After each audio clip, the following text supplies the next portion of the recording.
question still stands as to what kind of regulation will be beneficial to the markets and the overall economy. Joining us now is Republican Congressman Randy Neugebauer of Texas. Congressman, thank you so much for being here. One essential problem people have found in the proposal from the administration that it leaves the door open to rescuing giant financial institutions with taxpayer money. How does your proposal differ from that? Well, that's one of the legs of the stool that we felt like were one of the important principles. The three principles that we said we needed to address were no more bailouts, no more government picking winners and losers, and restoring market discipline. One of the concerns that I have is that the president's proposal keeps us still in the bailout business. It also keeps us in the picking winners and losers. And unequivocally, that's not good policy for our country. The American people are tired of bailing out these entities. And more importantly, it is still very disruptive to the markets because the markets are still unsure of what actions and what entities that the federal government may or may not step in and bail out. Congressman, there are also a number of Americans, according to surveys, that are frustrated by the growth in big government, that we are adding more agencies, more regulation, basically more government jobs. If we add a new agency, a new regulatory body, whatever it is, do we also then do away with one? Do we treat government regulation like a pay-go rule?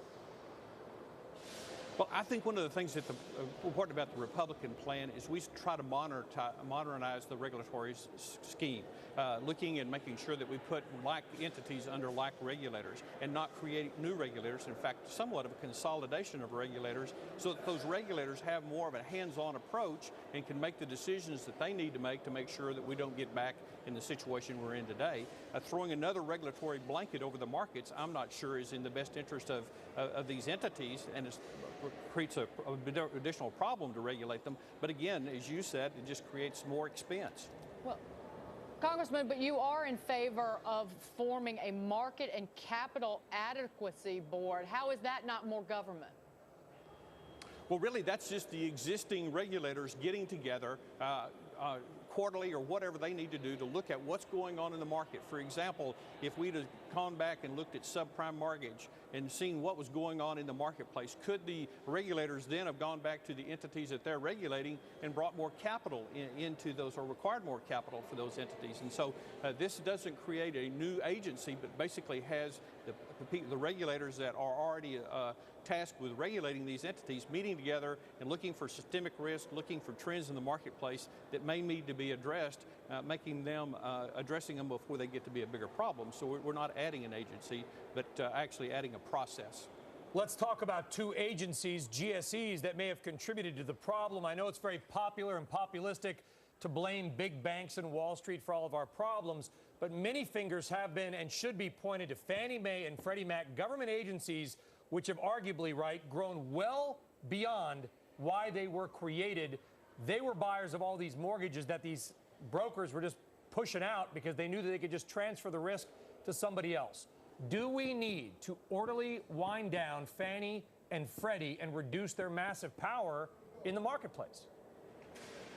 Absolutely, we need to do it. In fact, in the Republican plan, we start down the road of privatizing Freddie and Fannie. What we do know is it's going to take a while to restore a credible mortgage market, a secondary market, a securitized market, to replace the activities that Freddie and Fannie were performing in the marketplace. But we need to begin that process. And down the road, we need to be very definitive about these entities that succeed Freddie and Fannie and make sure that there's not this implied or implicit guarantee of these entities, and that we truly have a market-based secondary market for home mortgages in this country. Even, Congressman, if it means that a broad swath of American home buyers will pay higher mortgage rates, you're willing to do that?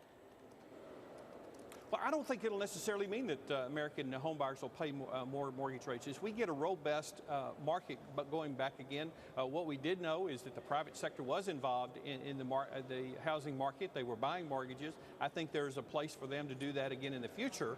But what we can't do is put the taxpayers on the hook for these entities when they have a business model that fails, because even though you may get and possibly get a better interest rate long term, if you're having to bail out these entities, it costs the taxpayers actually more in the long run. So I think we need to move to a market-based solution.